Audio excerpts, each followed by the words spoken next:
Hey there, Mike Banner here with the next episode of the 62 Who Knew podcast. And before I introduce our guest today, Mr. Butch Phelps, I do want to do like I always do. I want to take 30 to 45 seconds and tell our new viewers, because every week our viewing audience is going up by so much. We're so happy to have all of you. So happy and grateful to our producer here at BlueBox Digital, Mr. Anthony Rivera. If you want to start your own podcast, you really should contact Anthony at BlueBox Digital. Yeah, there you go. But what is 62 Who Knew? Why was it created? 62 Who Knew talks about the double-edged sword of longer lifespans. And what is that?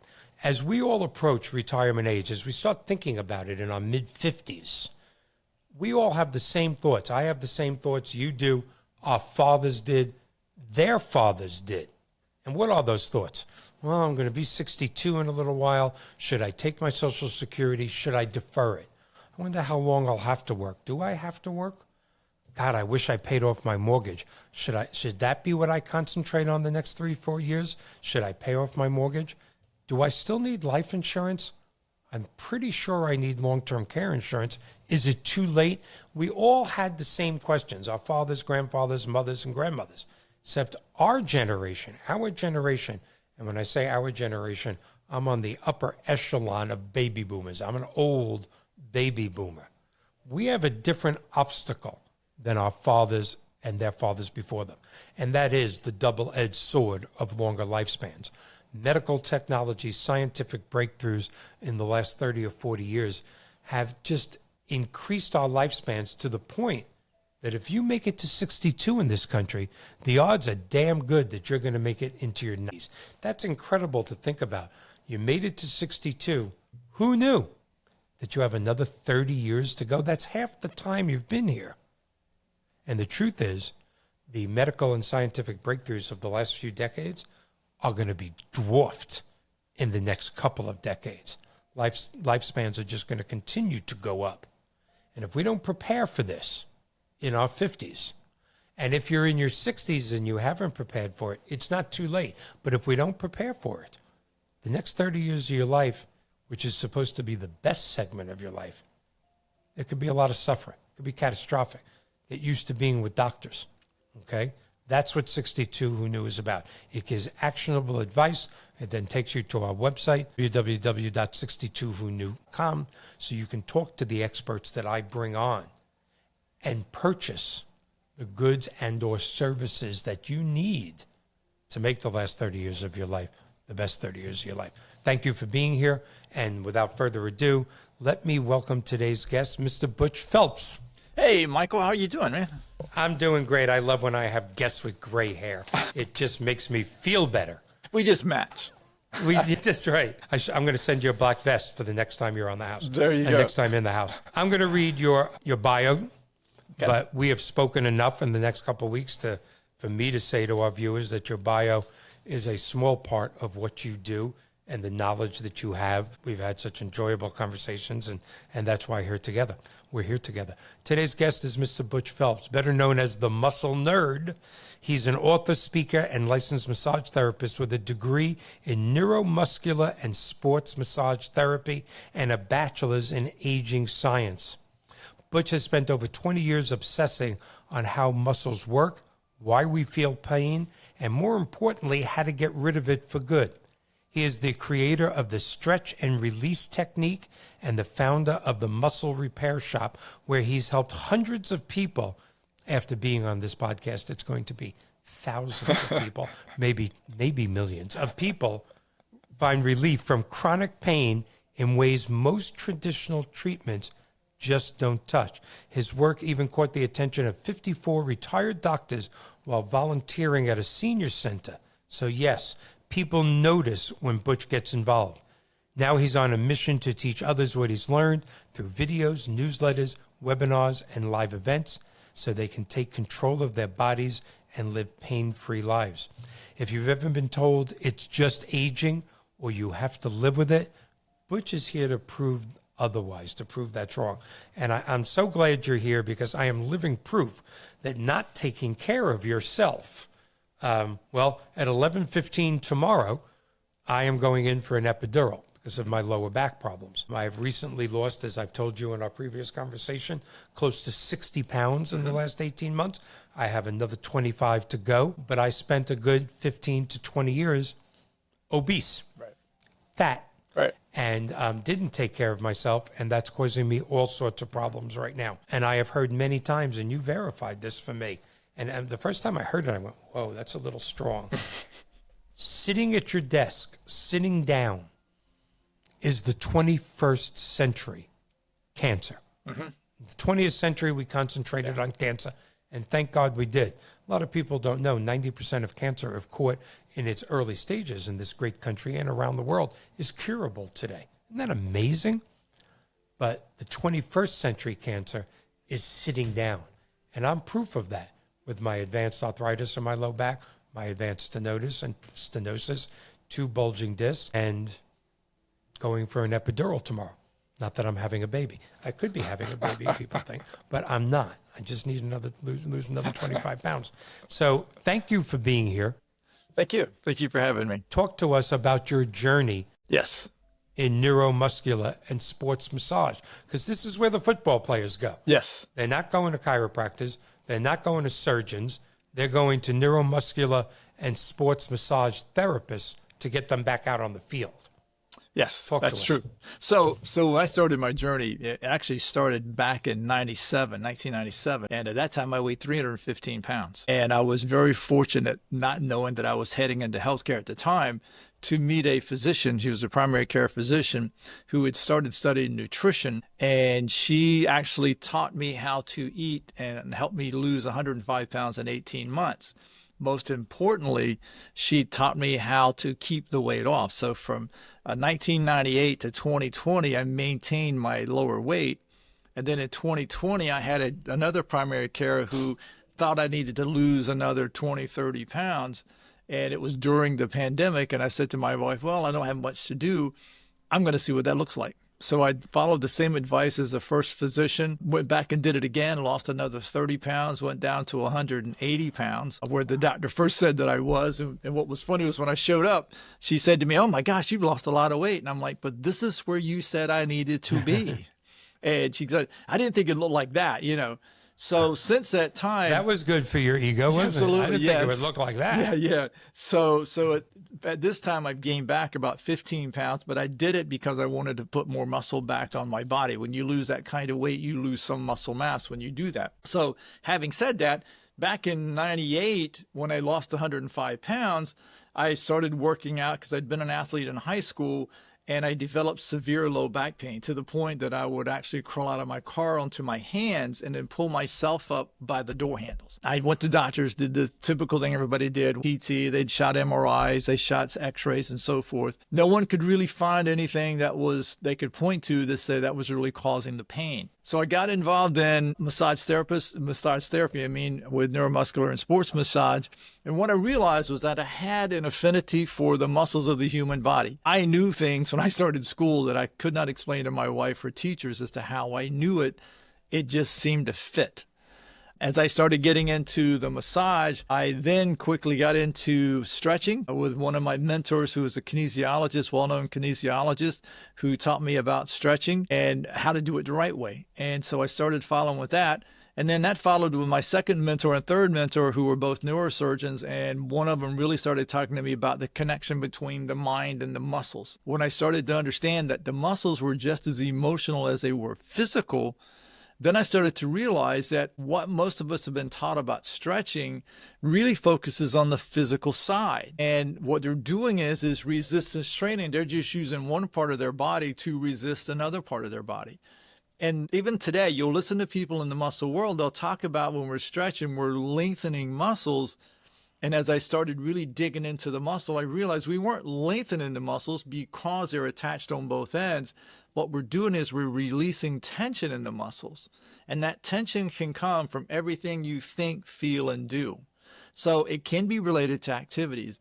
But once you start to feel pain, then what happens is the brain then starts to anticipate and prepare for that pain.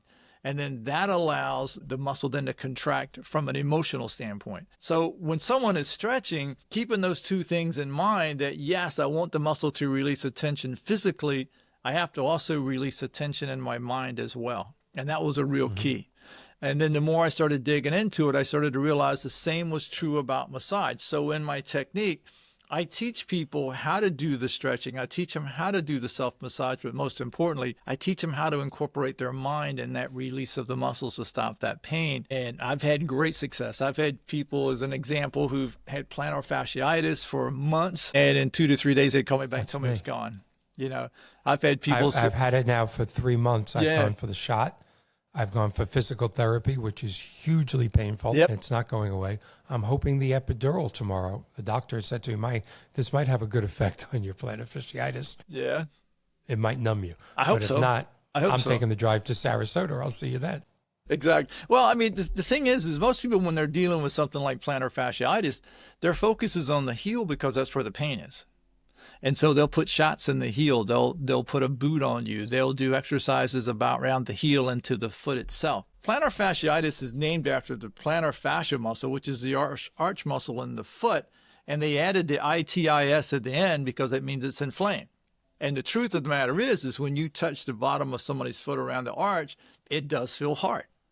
But that hardness comes from the 4 calf muscles that are actually preventing the ankle from bending properly.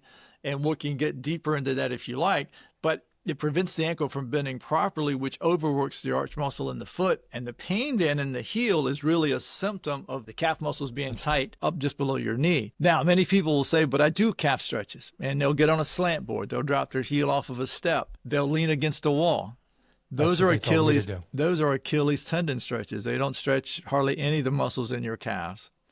Your calf muscles run from around the heel of your foot up the back of your leg and attach above the knee. You have 4 of them there. They actually cause the foot to move vertically, laterally, and rotationally. In fact, I'll share a thing with you with golfers. I would say 99% of the golfers I run into with back pain, they have tight calves and tight hamstrings.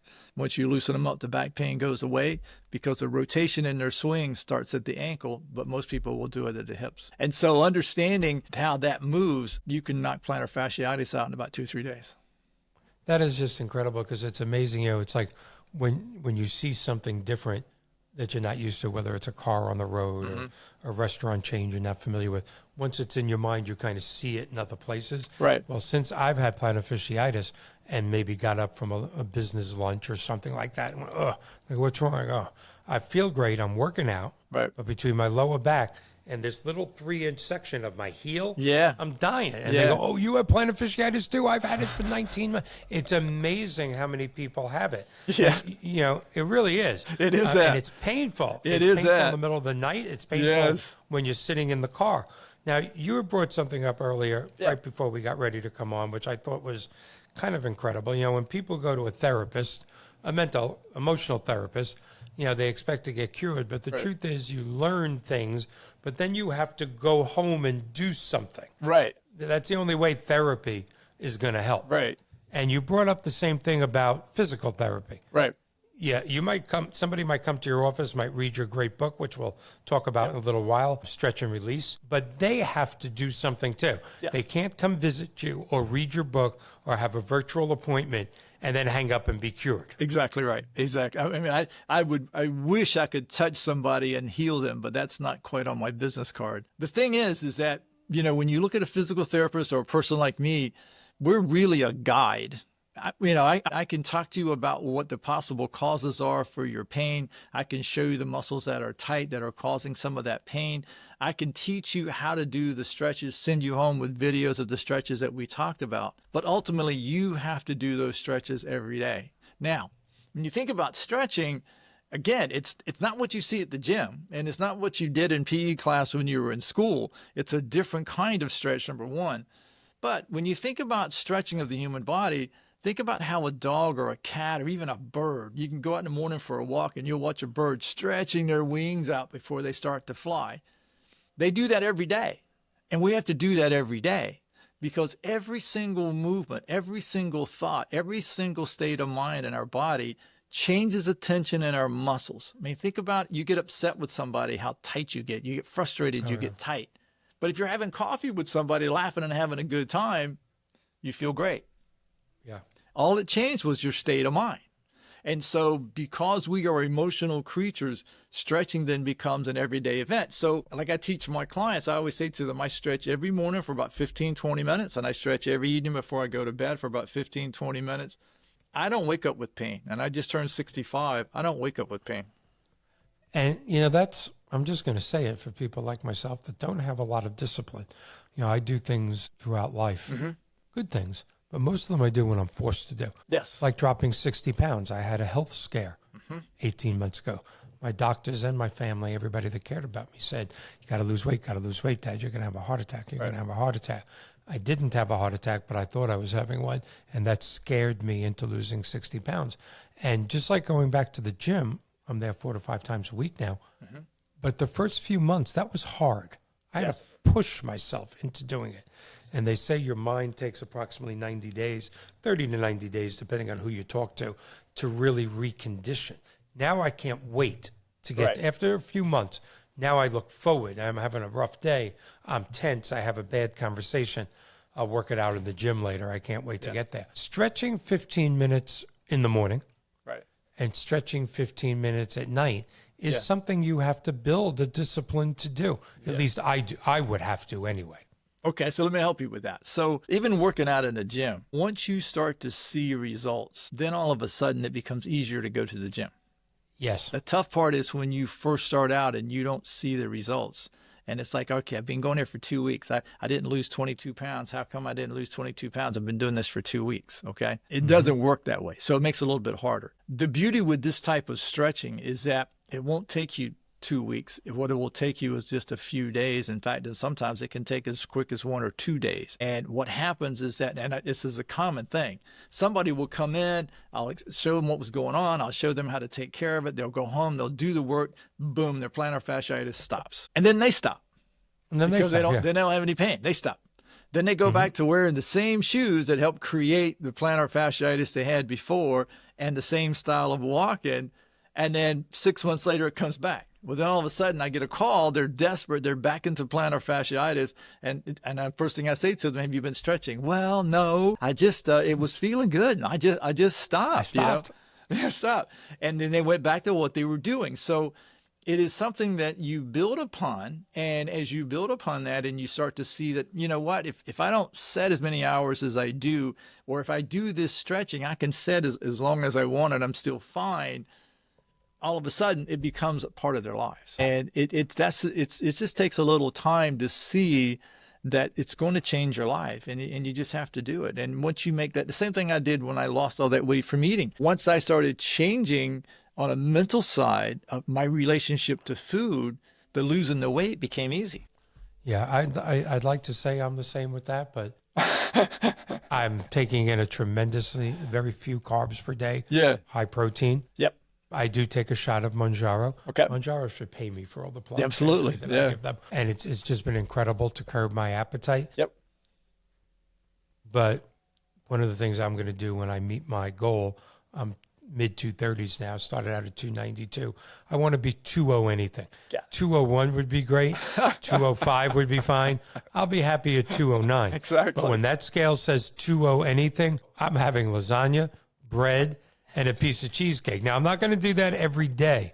But I got to tell you, after X amount of years of food, I still miss my food. If a Girl Scout came to my door and was selling Girl Scout cookies, I would say to that Girl Scout, you're going to win the trip to Washington, D.C.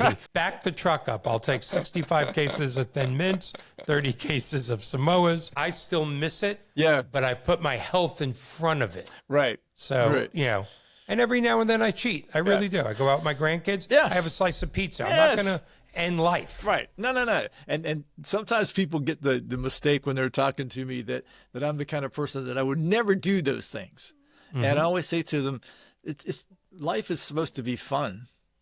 And it's like, the thing is understanding that when you're looking at the food that you're eating, if what you're eating is good for you 95% of the time, if you want to have a slice of pizza, a piece of cake, If you want to have a cookie, that's fine. It's like, there's nothing wrong with that. In fact, sometimes when I go to a party and they'll have like desserts or whatever, I may have a piece of cake or a piece of pie. Everybody loves sweet things. It just tastes good. Yes. The difference is that where my friends go to the same party, there'll be like 6 different cakes. They'll have a piece of each cake.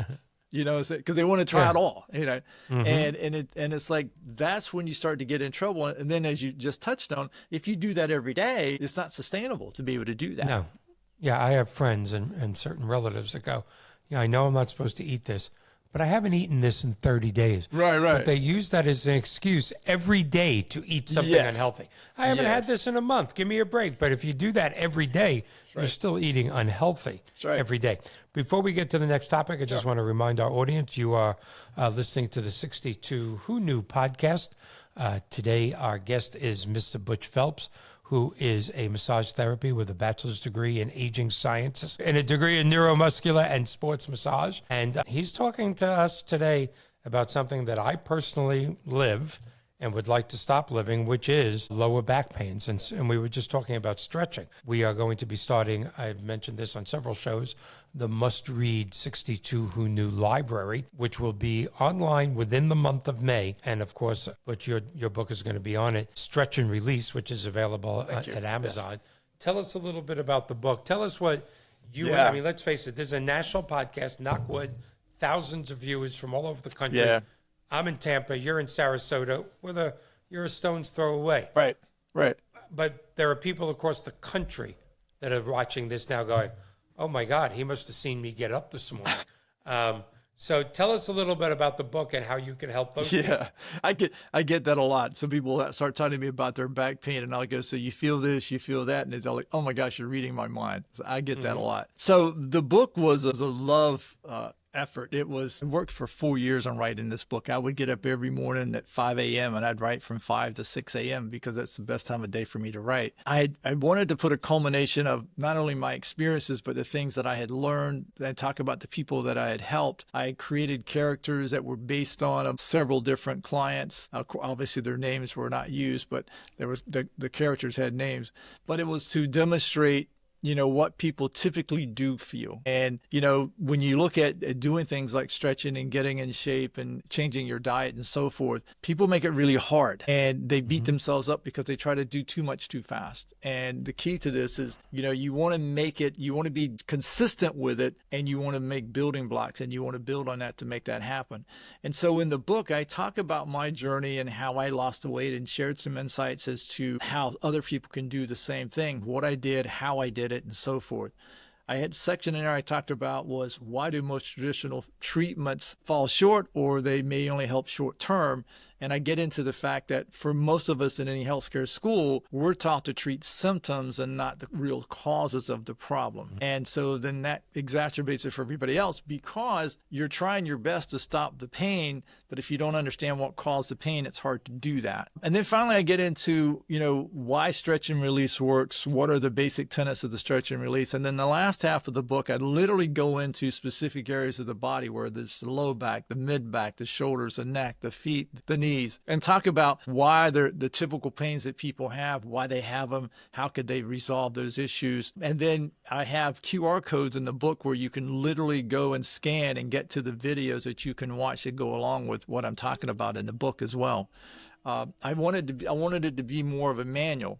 So when I finished writing, after about 3.5 years, I had 2 of my long-term clients who I had worked with a lot, who were really good at editing books, and I gave them each a copy of the manuscript, and I said, read this, edit it, let me know what you think of it. Well, one of them wound up helping me publish the book, and the other one gave me a 5-page summation of how to move things around and make this more effective for the reader from a person who had experienced it versus me just writing it, talking from the top of the mountain down. Okay. And so I literally rewrote that book about 20 times, but this last time was the best one because I had that input that really put that together. And so the whole purpose of the book is make this more of a manual. That's incredible, because most books are not a manual, how-to manual, right. And they should be. Yeah, they really should be, especially when it comes to this. It's just amazing as we get older. Again, how many people I now know that have plantar fasciitis or have had it in the past. Yeah. but that just have lower back issues Yeah. and live with it. Yes. My doctor said, hey, I'm 60, 72. I'm 58. Yeah. This is what comes. The aches and pains come. Thank God I'm okay. Life is good. Yeah. And I love to hear something refreshing from someone like yourself that says, well, that's fine that you're okay, but it doesn't have to be that way. Yes. So when you're dealing with like back pain, and it's interesting that you brought up the plantar fasciitis as well. When we look at our shoes, and we've been told our whole lives that the best shoes for us to wear will have arch supports and heel supports and soft cushiony soles and just make our feet feel like we're walking on air. What happens is everything in your body starts at your feet. And when your shoes are in that type of a shoe where you got a thick sole, arch supports and heel supports and so forth in it, the foot itself can't bend. So each foot has 33 joints and 29 muscles in it. The ankle has to bend as well. So when you're wearing a thick shoe like that, it prevents the ankle from bending because the foot cannot bend. Now what happens, instead of propelling yourself with your foot, you're propelling yourself with the quads, which are on the front of your thighs and your inner thighs. Now that's important for the back because as those muscles tighten, because they go and attach to the pelvis, when they tighten, they pull the pelvis forward, which increases that curve that's naturally in the small of your back that will lead to things like bulging disc and herniated disc and pinched nerves. When you stand up for long periods of time, those muscles on the front of your thighs from the way you're walking from the shoe has the pelvis tilted forward. So therefore the muscles across the lower back have to stay in a contracted state so that you can stand up straight. Otherwise, you tilt forward, and then that'll lead to head forward posture, giving you neck and shoulder issues as well. It all starts at the feet. That's just amazing. What you just said in the last 60 seconds is amazing to me because I've had back issues before. Yeah. Hurt myself in the gym, this or that. The last several months, so much more serious than ever. Mm-hmm. And for the first, and I have, when I went to my podiatrist, and as you get, you sit around in your 40s. I'm saying this to our producer because he's in his 40s, and you hear people go, I went to this doctor today. Tomorrow I'm going to this. Next month I have, and you go, oh my God, they're old. And then one day you're sitting around with your friends going, I have a doctor's appointment Tuesday. I have a doctor's appointment. I got a lot of doctors suddenly. And I love my podiatrist, but she got me these unbelievable inserts to put in all my shoes. Yeah. Which, by the way, were $80, and I have a lot of shoes. Right. And I could be switching them around every morning, but I don't want to do that. I'm too lazy. Plus, I have to bend down, and it hurts. So I bought a lot of them.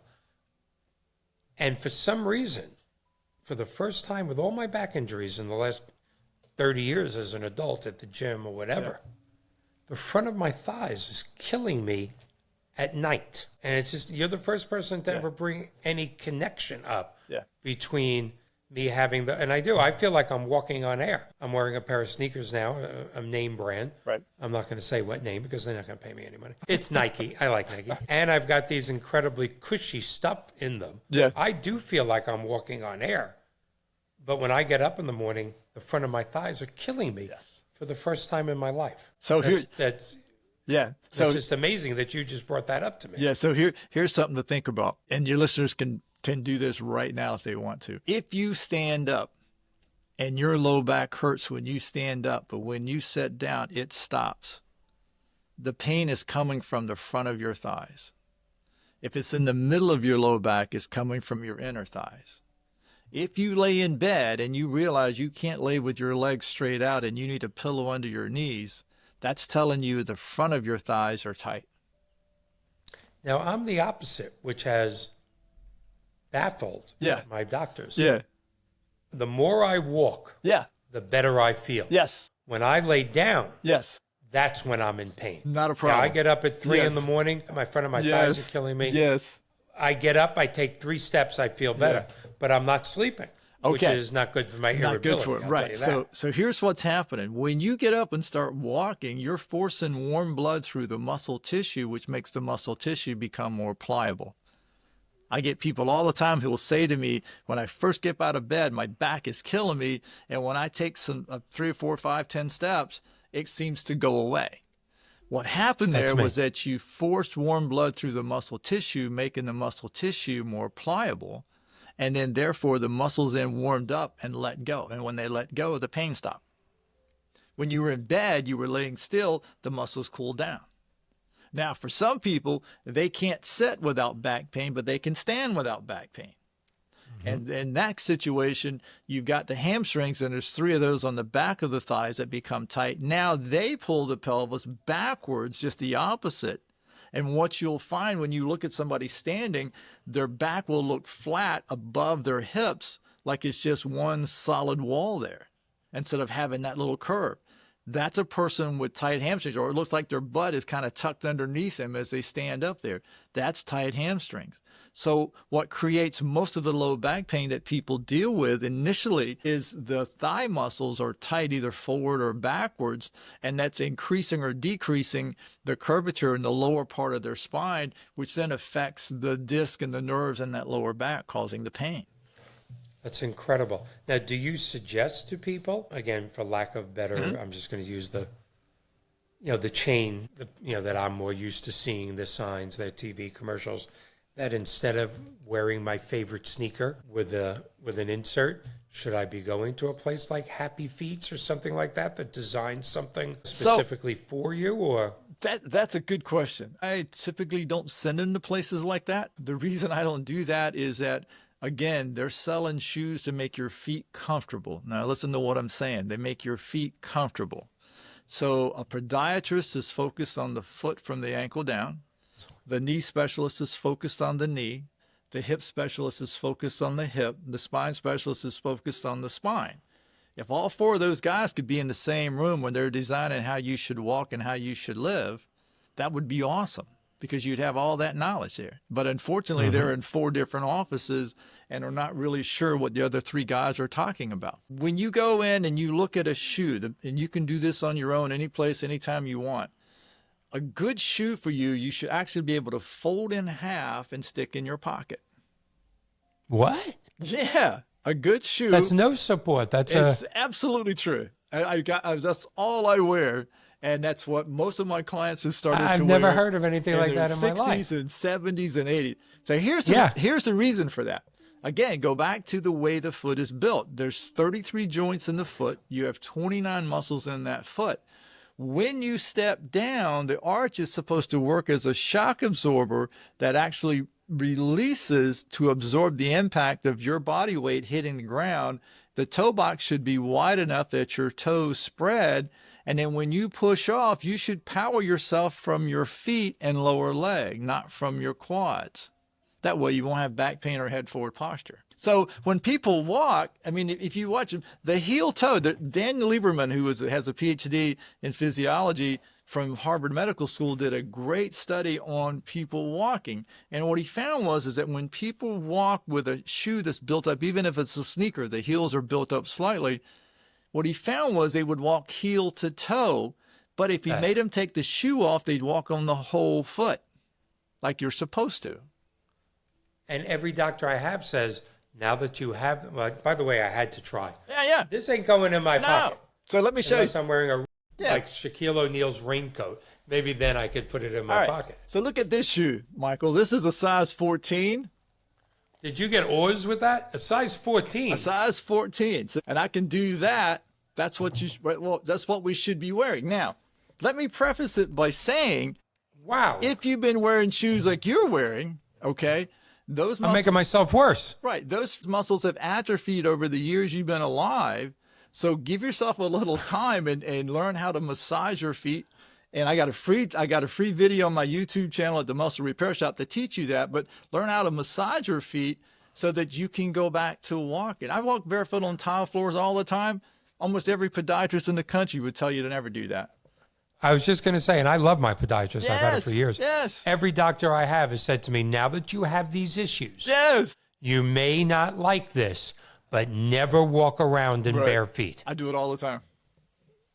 My whole house is tile floors. I do it all the time. I even go outside and I walk on the tile around my pool. That's incredible. Yeah. But it will take time.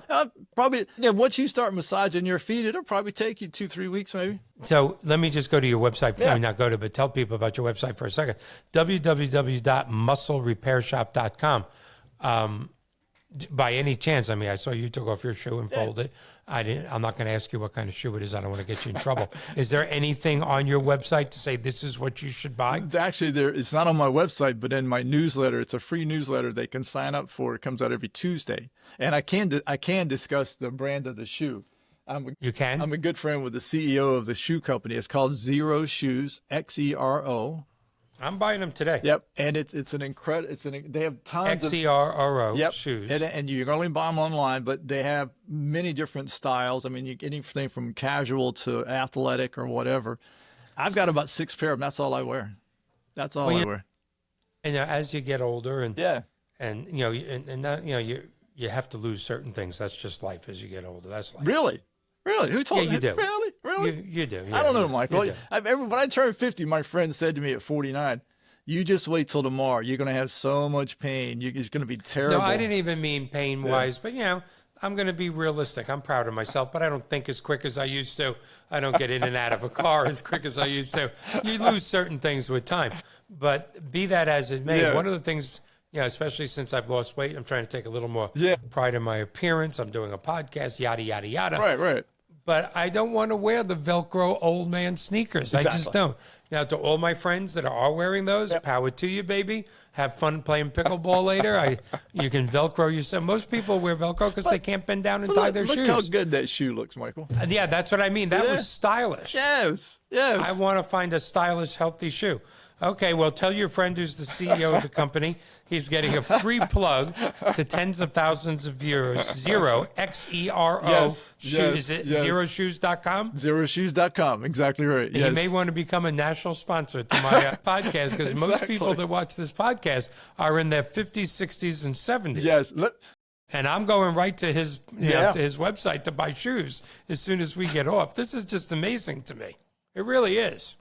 The funny thing is, I've got a gentleman. He lives in Indiana in the summertime, and he moves here to Florida in the wintertime. And he's in his late 60s, early 70s, big guy.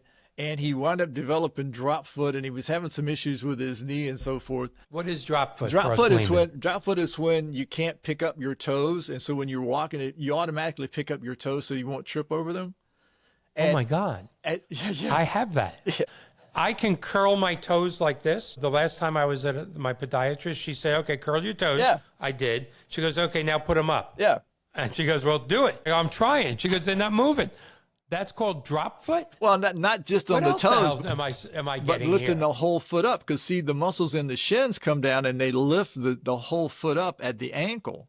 And so when we walk, we automatically do that so we won't trip over our toes. So anyway, his had started because he had taken a long ride in the car and I guess he had pinched a nerve, and that was sort of messing with his foot. So anyway, he was complaining about his knee, and he'd given up playing golf for a while and so forth. And finally he said to me, "You've been talking about these Xero shoes. I'm going to try them." And I'm like, "All right, let's see what happens." So I've been teaching him how to stretch. We've been working on his leg, getting his leg straightened out. And he bought these shoes, and he called me from Indiana, and he said, "You're not going to believe this, man. I put these shoes on." And he goes, "Within a week, I'm back up to walking as far as I did prior to all this stuff happening." And he goes, "I went back to play golf." He goes, "I'm playing golf in them because my knees don't hurt in them." And I said, "You need to send that to Xero Shoes as a review. They need to hear that." It just was amazing. But the thing is that once you get the muscles in your feet working and get your feet working, your feet and your calves control that rotation and that movement in your body for balance and so forth. The calf is the most important part of the human body for mobility. And it's the least studied. There's no doubt, Anthony. I see another national sponsor in our future. I don't know whether to go home, buy new shoes, start new stretching, get to your website, or just on the way home buy a motorized wheelchair and just go to hell with it all and have some of those Girl Scout cookies. But I think I'll do the first one. Yeah, that's more fun. That's a lot more fun. Yeah, it is a lot more fun. All right. Once again, I just want to remind people this really is amazing to me because it's funny how people meet. We met through the Need a Guest podcast directory, which is a wonderful thing for podcasters and people. Looking to be a guest or be a guest on. It just so happens you're in my backyard. I'm in Tampa. You're in Sarasota. Quick trip across the Skyway Bridge. But I have people on all the time from all over the country. Soon we're going to be having some guests from different countries. And it's just amazing to meet somebody by chance online hit it off with them, have a couple of great Zooms with them, bring them on your podcast in your own backyard, and learn just so much. I mean, I'm literally, I'm going to go home and buy those shoes. I mean, that's what I'm going to do it before I do anything else. And of course, go to your website as well. But I have the advantage of driving to see you. Yes, you do. Do you do, and of course, Florida is not that big of a state. Right. We do have 20 million people, and we're now bigger than New York, which to me is staggering to think. I shouldn't say bigger, but we have more people than New York, which is a staggering fact for me to even contemplate. But if people did want to come see you on the west coast of Florida or from central Florida, what would be the best thing to do? Would it be to go to your website, www.musclerepairshop.com, make an appointment with you? They can do that online, or they're welcome to call me either way. Go ahead and give your phone number. My phone number here is 941-366-3666. Easy number to remember. All right. And of course, your phone number is on your website. It's on my website. Absolutely. Yeah. And the thing is, when you call, we'll have a little chat, talk about what's going on with you, how I can possibly help you. And then that first session you come in, we'll do an assessment, start to figure out what's going on with your body. And then we'll start giving you, showing you, and teaching you how to do 2 or 3 stretches at a time. I don't want to overwhelm you. And then send you home with videos that you can follow at home, and you'll get a yoga strap to help out with. Never stretch with anything that's elastic. Always use something that's like a yoga strap or a belt or a rope or something of that nature. And then I'll give you those tools you need to be able to do that at home. And the whole idea is to get you to do it yourself. And if you can start doing it yourself, now your brain can let go. And as the brain lets go, you'll find that your body will get freer and freer. And I've worked with people with knee replacements and hip replacements and spine surgeries and all that. And typically I get them after they're finished their rehab from surgery with the PTs. And then we start working to open their bodies back up so they can go back to moving again. Well, now let's talk about people just for a second. Sure. All over the country that are listening to this like me and going, oh my God, he's talking about me. Do you ever, I mean, obviously they're not going to get in their car and drive from Michigan or Ohio or New York, but do you ever consult with people? I do. Whether it be through, virtual or Zoom or something like that? I do. I do virtual Zoom consultations with people. In fact, I've done it with people in Amsterdam, as far away as in Spain, Barcelona, Australia, all over the country. And I have a YouTube channel with about 180 videos of just about anything you can imagine you can do in stretching your body. And I can refer them to that as well. And then I have some specific stretches that I can just dole out to people as we study them so that they only get the 2 or 3 at a time. I don't want to overwhelm them because there's about 125 different stretches. But what I want to do is, number one, let's get them moving in a direction that starts to slow their pain down, to get their excitement about it. And then we can start building on that together. And then once their excitement's up and you start building that together, now they'll start to open up more things in their body and they'll find more things that they'll get help with. And that's really the key to it. But the nice part about it is once you learn, now you know for the rest of your life how to stop your plantar fasciitis or how to stop your low back pain. My God, we could put podiatrists out of business here.